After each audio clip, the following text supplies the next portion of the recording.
बेगूसराय से सीपीआई के उम्मीदवार और जेएनयू छात्र संघ के पूर्व अध्यक्ष कन्हैया कुमार अपनी पार्टी पर भारी साबित हो रहे हैं। कन्हैया का पप्पू यादव के समर्थन में बयानबाजी सीपीआई के बड़े नेताओं को पसंद नहीं आया है। सीपीआई के स्टेट सेक्रेटरी सत्यनारायण सिंह ने पप्पू के पक्ष में कन्हैया की बयानबाजी के बारे में पूछने पर कहा, आई डोंट नो। उनसे पूछा गया था कि कन्हैया ने पप्पू यादव को समर्थन देने की जो घोषणा की है वो पार्टी से सहमति लेकर की गई है या कन्हैया ने अपनी मर्जी से ऐसा किया है। सीपीआई के सेक्रेटरी ने कहा, मुझे पता नहीं है, आई डोंट नो। सिंह के जवाब से उस चर्चा को बल मिल रहा है कि कन्हैया खुद को पार्टी से ऊपर समझ रहे हैं। बिहार विधानसभा के पिछले चुनाव में जिन पप्पू यादव पर बीजेपी को मदद पहुंचाने के आरोप लगे थे, उनके पक्ष में खुद को बीजेपी विरोध का चेहरा मानने वाले कन्हैया बयानबाजी कर रहे हैं। पप्पू यादव पूर्णिया से सीपीएम के विधायक अजीत सरकार की हत्या के आरोपित रहे हैं। हालांकि बाद में उन्हें कोर्ट ने बरी कर दिया था। जन अधिकार पार्टी लोकतांत्रिक के अध्यक्ष और मधेपुरा से सांसद पप्पू यादव इस बार महागठबंधन के उम्मीदवार शरद यादव के खिलाफ चुनाव मैदान में हैं। उन्होंने गुरुवार को निर्दलीय उम्मीदवार के तौर पर मधेपुरा से नामांकन दाखिल किया।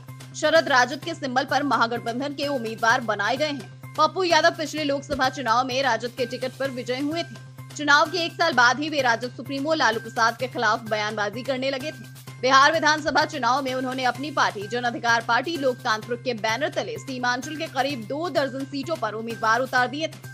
उन्होंने तब ऐलान किया था कि लालू के दोनों पुत्र तेज प्रताप और तेजस्वी यदि विधानसभा का चुनाव जीत जाते हैं तो वे राजनीति से संन्यास ले लेंगे। अब तेजस्वी पप्पू का वही संकल्प उन्हें याद दिलाते हुए उन्हें राजनीति से संन्यास लेने की नसीहत दे रहे हैं। पिछले विधानसभा चुनाव में पप्पू यादव की पार्टी सीमांचल में कोई करिश्मा तो नहीं कर पाई, लेकिन उन पर बीजेपी से लेन देन करके महागठबंधन के उम्मीदवारों को नुकसान पहुंचाने के आरोप लगे थे। उस चुनाव में सुपौल से कांग्रेस की सांसद और पप्पू यादव की पत्नी रंजीत रंजन की भूमिका भी संदिग्ध मानी गई थी। पूरे चुनाव के दौरान वो दिल्ली में रही। सीमांचल के लोग उनकी राह देखते रहे। चुनाव प्रचार में रंजीत के न आने पर माना गया था कि उन्होंने पप्पू के अभियान को मौन सहमति दी है।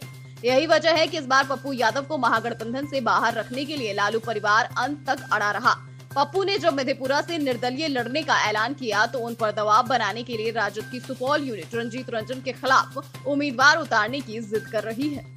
बता दें कि बिहार के बेगूसराय लोकसभा क्षेत्र से चर्चित चुनाव में भारतीय कम्युनिस्ट पार्टी के उम्मीदवार कन्हैया कुमार को महागठबंधन का समर्थन भले ही न मिला हो, लेकिन उन्होंने मधेपुरा के सांसद पप्पू यादव के दल जन अधिकार पार्टी लोकतांत्रिक को अपना समर्थन दिया है।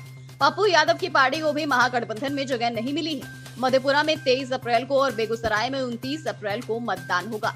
कन्हैया ने कहा, मैं और पप्पू यादव भी साफ कर चुके हैं कि उनकी लड़ाई महागठबंधन के खिलाफ नहीं, बल्कि बीजेपी की अगुवाई वाले एनडीए के खिलाफ है। हमारी लड़ाई देश में नफरत फैलाने वाली ताकतों के खिलाफ है, जिसके लिए देश भर में जनता ने गठबंधन बनाया है, मोहब्बत का गठबंधन बनाया है। हम मधेपुरा की जनता से भी अपील करते हैं कि वे अपना आशीर्वाद पप्पू यादव को दें।